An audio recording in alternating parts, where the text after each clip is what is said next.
प्रिय बच्चों, नमस्ते। मैं दीपक सैनी आप सबका अपने इस यूट्यूब चैनल पर बहुत बहुत स्वागत करता हूं। छात्रों, social study DElEd first semester के साथ साथ हम लोग बाल विकास एवं सीखने की प्रक्रिया का भी रिवीजन इस सीरीज़ में कर रहे हैं। तो आज बाल विकास एवं सीखने की प्रक्रिया की इकाई 6 जिसका संबंध है सांख्यिकी से। आज हम लोग इकाई 6 सांख्यिकी पढ़ेंगे।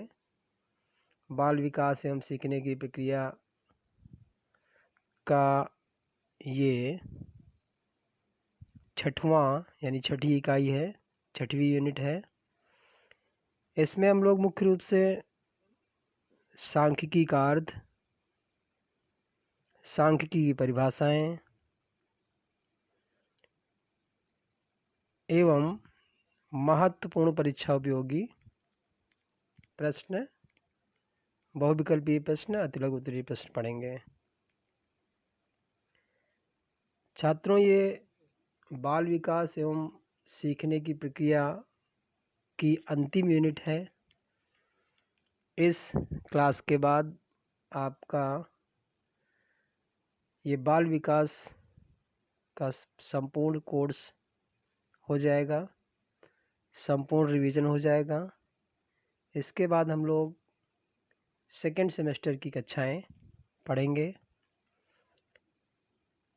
तो आइए देखते हैं छात्रों, यहाँ सबसे पहले हम लोग देखेंगे सांख्यिकी का अर्थ। अर्थात जब आपसे पूछा जाए कि सांख्यिकी किसे कहते हैं, सांख्यिकी से क्या तात्पर्य है, सांख्यिकी का क्या अर्थ होता है, तो आप सभी जानते हैं सांख्यिकी गणित का एक विषय है, गणित का एक भाग है। तो छात्रों, जब बात आती है सांख्यिकी का क्या अर्थ है, तो हम कह सकते हैं सांख्यिकी गणित की वह शाखा है जिसमें आंकड़ों का संग्रह, प्रदर्शन, वर्गीकरण और उसके गुणों का आकलन का अध्ययन किया जाता है। क्या करते हैं, एक बार फिर से देख लेते हैं। सांख्यिकी वह शाखा है, गणित की वह शाखा है जिसमें आंकड़ों का संग्रह, प्रदर्शन, वर्गीकरण और उसके गुणों का आकलन का अध्ययन किया जाता है। सांख्यिकी एक गणितीय विज्ञान है। क्या है? गणितीय विज्ञान है जिसमें किसी वस्तु, अवयव, तंत्र, समुदाय जैसे संबंधित आंकड़ों का संग्रह, विश्लेषण, व्याख्या या स्पष्टीकरण और प्रस्तुत की जाती है। आगे विभिन्न परिभाषाएं हैं, इनसे सांख्यिकी का अर्थ और स्पष्ट हो जाएगा। पहली परिभाषा है डॉक्टर बाउले के अनुसार। डॉक्टर बाउले ने सांख्यिकी के बारे में क्या कहा है, तो उन्होंने कहा सांख्यिकी गणना का विज्ञान है। किसका विज्ञान है? गणना का विज्ञान है। और क्या कहा? सांख्यिकी माध्यों का विज्ञान है। और कहा सांख्यिकी सामाजिक व्यवस्था को संपूर्ण समझकर सभी स्वरूपों में उसका माप करने का विज्ञान है। तो ये था डॉक्टर बाउले के अनुसार। अगला है बार्डिंगटन के अनुसार सांख्यिकी अनुमानों और संभावनाओं का विज्ञान है। किसका विज्ञान है? अनुमानों एवं संभावनाओं का विज्ञान है। अगला क्रॉस्टन तथा काउडेन के अनुसार। क्रॉस्टन तथा काउडेन के अनुसार सांख्यिकी केवल विज्ञान नहीं है वरन यह एक वैज्ञानिक विधि भी है। इन्होंने क्या कह दिया? विज्ञान के साथ साथ क्या कहा? एक वैज्ञानिक विधि भी है। अगले गणितज्ञ हैं किंग फिशर के अनुसार सांख्यिकी विज्ञानों का राजा है। सांख्यिकी क्या है? इन्होंने विज्ञानों का राजा है बताया। किसने बताया? किंग फिशर ने। आगे छात्रों हम लोग इसी इकाई से संबंधित महत्वपूर्ण प्रश्न पढ़ेंगे। छात्रों, आपका जो सेमेस्टर एग्ज़ाम होता है उसमें ज़्यादा महत्व बहुविकल्पी एवं अतिलघु उत्तरीय प्रश्नों का होता है, जो लगभग 30 नंबर कवर करते हैं। इसलिए मैंने ये प्रयास किया है कि इस फास्ट रिवीजन में बहुविकल्पी एवं अतिलघु उत्तरीय प्रश्नों को ही शामिल किया जाए, जिससे आपका मैक्सिमम कोर्स वीडियो के माध्यम से पूरा किया जा सके। तो पहला क्वेश्चन है, मध्यमान की गणना की जाती है उपरोक्त सभी से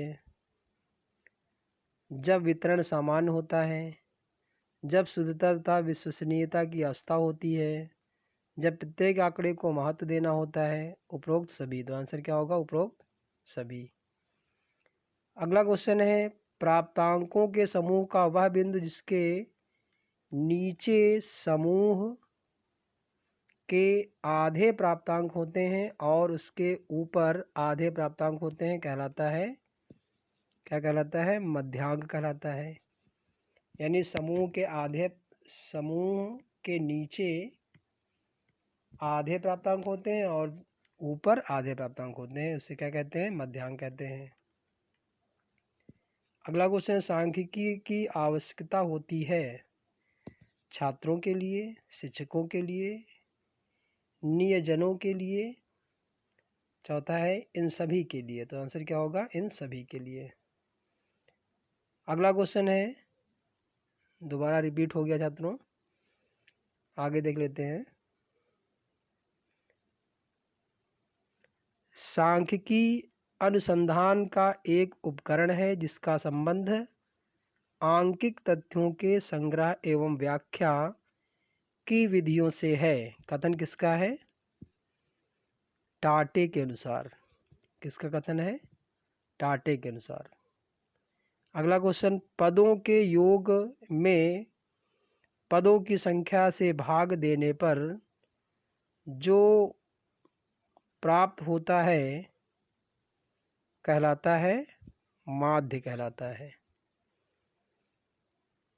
अगला क्वेश्चन है, जब किसी वितरण के प्रत्येक अथवा समस्त प्राप्तांकों को समान महत्व देना हो तो केंद्रीय प्रवृत्ति में कौन से मान का प्रयोग किया जाता है? तो यहाँ क्या आंसर होगा? मध्यमान का।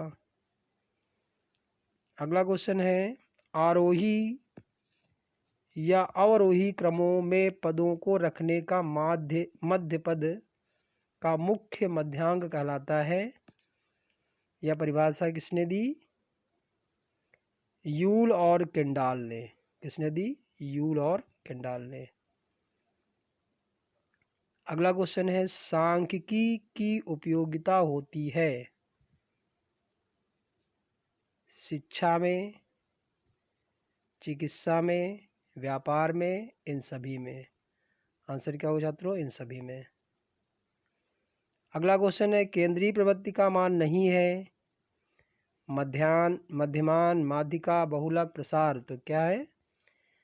केंद्रीय प्रवृत्ति का मान मध्यमान है, माध्यिका है, बहुलक है। चूँकि यहाँ पूछा गया नहीं है तो आंसर क्या होगा? प्रसार। प्रसार नहीं है। अगला है, स्टैटिस्टिक्स शब्द की उत्पत्ति लैटिन भाषा के किस शब्द से हुई है? तो स्टेटस से हुई है। अगला क्वेश्चन है, जब सर्वाधिक प्रचलित अंक ज्ञात करना हो तो किसका उपयोग किया जाता है? बहुलक का। अगला क्वेश्चन, आंकड़ों के रेखीय प्रदर्शन के अंतर्गत यदि प्राप्त आंकड़ों को वृत्त में रेखांकित किया जाता है तो उसे क्या कहते हैं? क्या कहते हैं छात्रों? पाई आरेख कहते हैं। एक बार फिर से देख लीजिए, आंकड़ों के रेखीय प्रदर्शन के अंतर्गत यदि प्राप्त आंकड़ों को वृत्त के में रेखांकित किया जाता है तो उसे क्या कहेंगे? पाई आरेख कहेंगे। अगला क्वेश्चन अतिलघु उत्तरीय प्रश्न है। पहला क्वेश्चन है, अवर्गीकृत प्रदत्त के अंतर्गत विषय संख्या होने पर माध्यिका ज्ञात करने का सूत्र होता है। तो क्या होगा छात्रों? MD बराबर n+1/2 वां प्राप्तांक। अगला, बहुलांक से क्या तात्पर्य है? तो बहुलांक वह प्राप्तांक है जो सबसे अधिक बार आता है, अर्थात जिसकी आवृत्ति सर्वाधिक होती है। अर्थात छात्रों, कोई सीरीज है, कोई आंकड़े हैं, उन आंकड़ों में जो पद बार बार आता है उससे क्या कहते हैं? बहुलांक कहते हैं, कई बार आता है। अगला क्वेश्चन है, निम्न संख्याओं को बहुलांक है। तो वही जो अभी हमने पढ़ा ऊपर, उसी का आंसर भी नीचे दिया हुआ है। निम्न संख्याओं में बहुलांक है, तो बहुलांक मतलब इस सीरीज में कौन सा अंक कई बार आया, सबसे ज़्यादा बार आया है। तो क्या कौन सा है? प्राप्तांक 9 की आवृत्ति सबसे अधिक बार है। आप देखेंगे 9 एक बार, 2 बार, 3 बार, 4 बार। तो सबसे अधिक बार कौन सा अंक है? 9 है, इसीलिए क्या होगा? बहुलांक 9 होगा। अगला क्वेश्चन है, द्विबहुलांकी सम्यक से क्या तात्पर्य है? द्विबहुलांकी सम्यक से क्या तात्पर्य है? आंसर होगा, जब सम्मकों के लिए 2 बहुलांक होते हैं तब सम्मकों को द्विबहुलांकी सम्यक कहते हैं। अगला है, बहुबहुलांकी सम्यक से क्या तात्पर्य है? तो 2 से अधिक बहुलांक होने पर सम्यकों को बहुबहुलांकी सम्यक कहते हैं, यानी 2 से अधिक हों। जब 2 होंगे तो क्या कहेंगे? द्विबहुलांकी कहेंगे। जब 2 से अधिक होंगे क्या कहेंगे? बहुबहुलांकी कहेंगे। अगला क्वेश्चन है, मध्यांक तथा बहुलांक में क्या संबंध है? तो आंसर होगा, मध्यांक मध्यमान M, मध्यांक MD, बहुलांक MO में निम्न संबंध है। तो यानी MO बराबर 3MD माइनस 2M। अगला क्वेश्चन है, मध्यमान से क्या तात्पर्य है? तो मध्यमान सम्मकों का गुरुत्व केंद्र होता है। यह एक प्राप्तांक है जो समस्त प्राप्तांकों के योग को प्राप्तांकों की संख्या से भाग देने पर प्राप्त होता है। अगला, अवर्गीकृत आंकड़ों के मध्यमान ज्ञात करने का सूत्र बताइए। तो आंसर होगा, मध्यमान बराबर प्राप्तांकों का योग बटे प्राप्तांकों की संख्या। अगला क्वेश्चन है, एक अच्छे केंद्रीय प्रवृत्ति के मान के 2 गुण बताइए। तो पहला गुण है संवेदनशीलता, दूसरा स्थायित्व। अगला है, अंकों की संवेदनशीलता से क्या तात्पर्य है?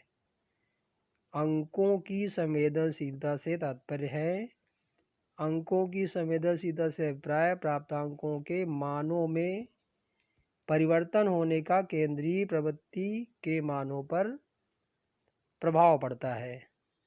अगला है, सबसे अधिक संवेदनशील केंद्रीय प्रवृत्ति का मान कौन सा है? तो मध्यमान है। सबसे अधिक स्थायित्व वाला केंद्रीय प्रवृत्ति का मान कौन सा है? तो मध्यमान है। अगला, स्टैटिक्स शब्द की उत्पत्ति अंग्रेजी भाषा के किस शब्द से हुई है? तो स्टैटिक्स शब्द की उत्पत्ति अंग्रेजी भाषा के स्टैट शब्द से हुई है। किस शब्द से हुई है छात्रों? स्टैट्स। अगला क्वेश्चन है, सांख्यिकी क्या है? तो सिगमैन के अनुसार सांख्यिकी वह विज्ञान है जिसमें किसी क्षेत्र विशेष की जानकारी है तो संख्यात्मक आंकड़े के संकलन, वर्गीकरण, प्रस्तुतीकरण, तुलना और व्याख्या करने का विधियों का वर्णन होता है। अगला क्वेश्चन है,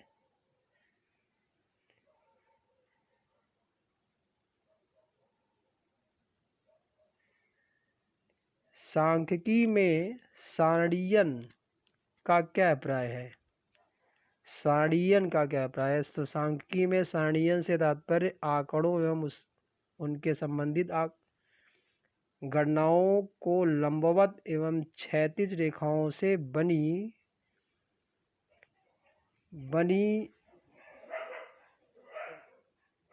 तालिका में एक निश्चित क्रम में अंकित करने की प्रक्रिया है। अगला क्वेश्चन है, किस केंद्रीय प्रवृत्ति के मान का ज्ञान करने के लिए आंकड़ों को आरोही व अवरोही क्रम में व्यवस्थित किया जाता है? तो मध्यांक होगा। अगला क्वेश्चन है, सांख्यिकी में सम्यकों को प्रदर्शित करने की दो विधियां कौन सी हैं? तो पहली विधि है चित्रमय प्रदर्शन और दूसरा बिंदु रेखी प्रदर्शन। छात्रों, आज की क्लास यहीं समाप्त होती है, ये यूनिट यहीं समाप्त हो जाती है। आपका बाल विकास का जो पेपर है वो भी यहीं समाप्त होता है। छात्रों, अपना ध्यान रखें, घर पे रहें, पढ़ाई करते रहें। अब हम लोग जल्द से सामाजिक अध्ययन की भी जो यूनिट बची हैं उनको भी अगले कुछ ही वीडियो में समाप्त कर लेंगे। उसके बाद फिर सेकंड सेमेस्टर की पढ़ाई शुरू करेंगे। धन्यवाद। अपना ध्यान रखें, घर पे रहें।